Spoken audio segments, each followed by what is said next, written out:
student Polson. This is my game. It's called the Samurai Dragon. This is what it might look a bit like. This is a cross between two images of games that had inspired me to do it. One is Assassin's Creed, the other is Dynasty Warriors, which is set in China. It's the Samurai Dragon. It's called that because the guy's family's symbol is a dragon, and he's a samurai. It's fighting action adventure set during the Japanese dynasty period, 186 AD to 201 AD. No other games stretches the strategy of fighting combat as far as this one. Platform, it's on all platforms basically. It's set around Japan. Basically, it's split into 10 places taken over by the Yachi army. You have to go around Japan fighting to gain troops to fight against the Yachi army. You can fight anywhere in Japan apart from Kyoshi, which is at the bottom part of Japan there, and you can only fight there once you've taken the rest of Japan back. All areas have their own different fighting styles and different bosses to fight against. Areas will have from 20 to 40 towns and cities to take back, and a fight for each one also gains more supporters. In Kyushu, there's 11 tough battles where you need to fight people from different areas. In the last battle, you need to fight people from all areas.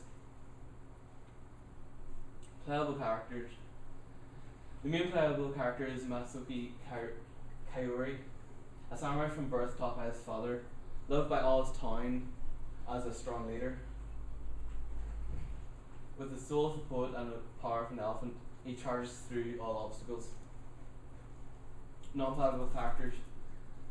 Emperor Ryu Yachi, his advisor Saku, Emperor's daughter Machiko, twin bosses Hamzi and Kayuki, shopkeeper Hiroshi, blacksmith Rango, friend. He's got several friends.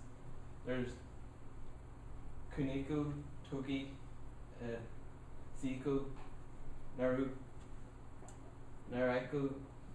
Aiko, and Kunaiko. Unlockable characters. Once you beat the game, you can play as his friends. Beat the game twice, you can play as 3 more of his friends. And once you play as all 5 of his friends, you can play as his father.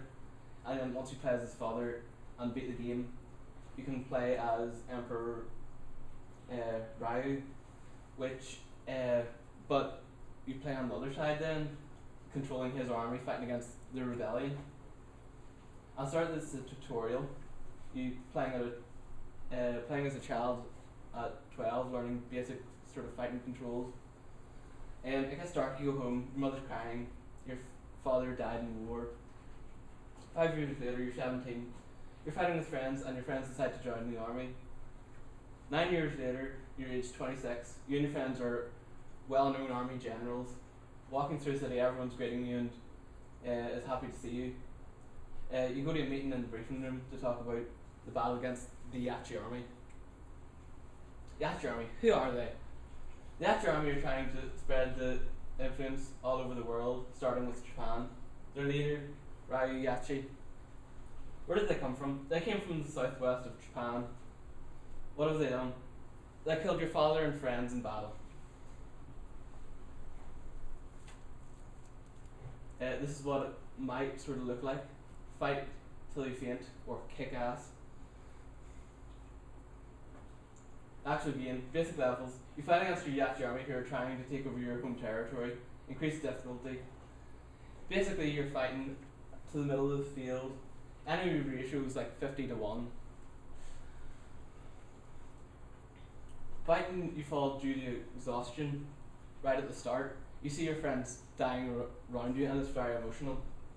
You can't do anything. It's a month later after it blanks out. You have your army have basically been victorious against your army and have taken over your town. Your job is to fight and get the tutorial back. Guerrilla warfare is used to regain your territory and fight against the Apache army. This is just an image. In my game, there's no title screen as such. The town is your title screen. You run around to different people, talk to different people, and just to get what you need to save, pause, and stuff like that. It'll load under the character that you picked, e.g. for the Wii, it will use your Mii, Xbox and PlayStation will pick your avatar and stuff like that. The options menu is when you talk to the family friend. Go to the arena to start 2-player, but the arena is only built after you've completed the game. It's under construction until then. Town. In town there's lots of things to do, from upgrading weapons, meeting townsfolk, but part of town will be forbidden to go into until you've completed areas, and they'll be off limits, and if you do go past you'll be attacked and lose all your stuff basically. In weapons, the first time you play you get a katana as you play as Masuku. When you finish the game you have the ability to play as your friends, and all your friends have different weapons that can be used in different ways.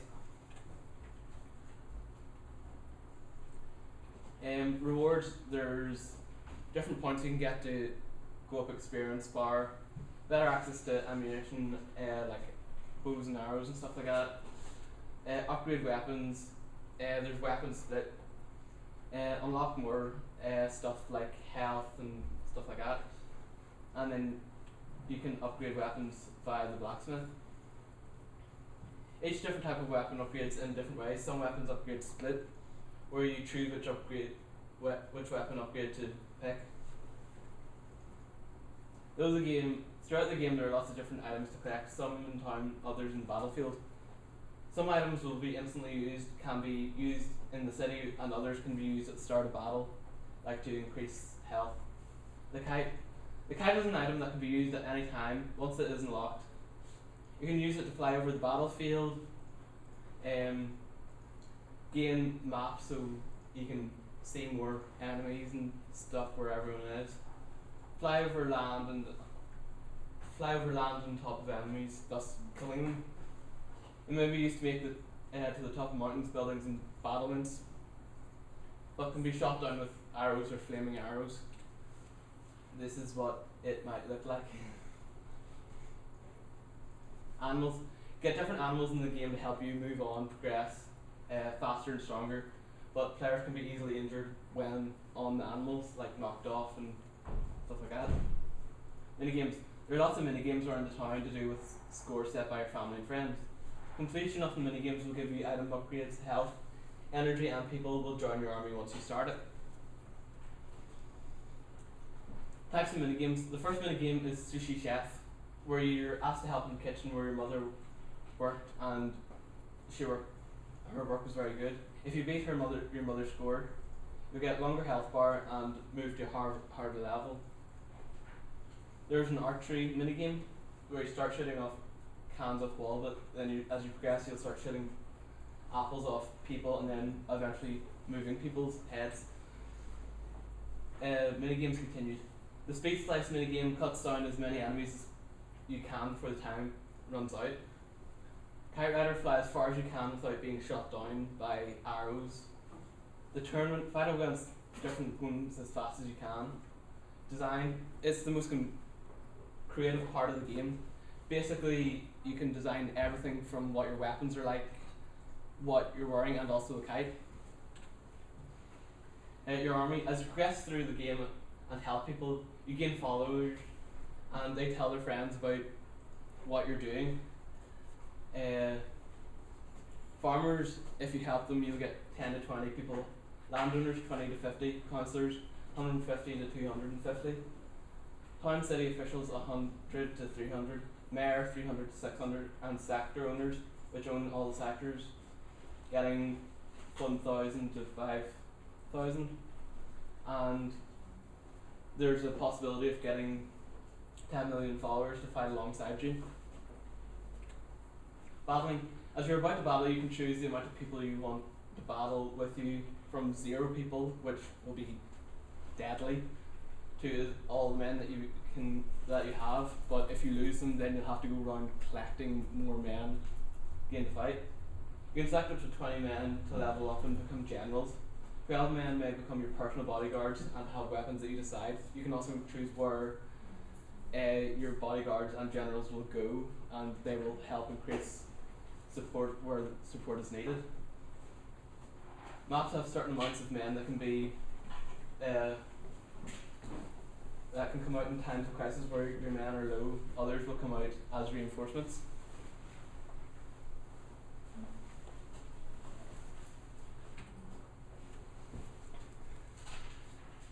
The map in new areas will also show a close area around you. Unless you use a kite, then it will show approximately a quarter of the map, depending on where you are.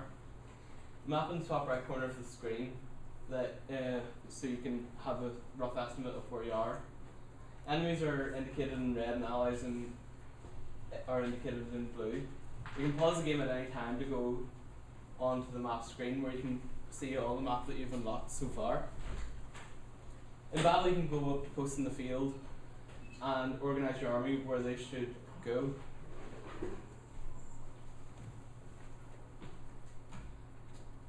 Any questions? Is there multiplayer? Yes, but once you complete the game, you don't get multiplayer until you complete the game. So, yeah, you go into the town. There's a big arena. You go there and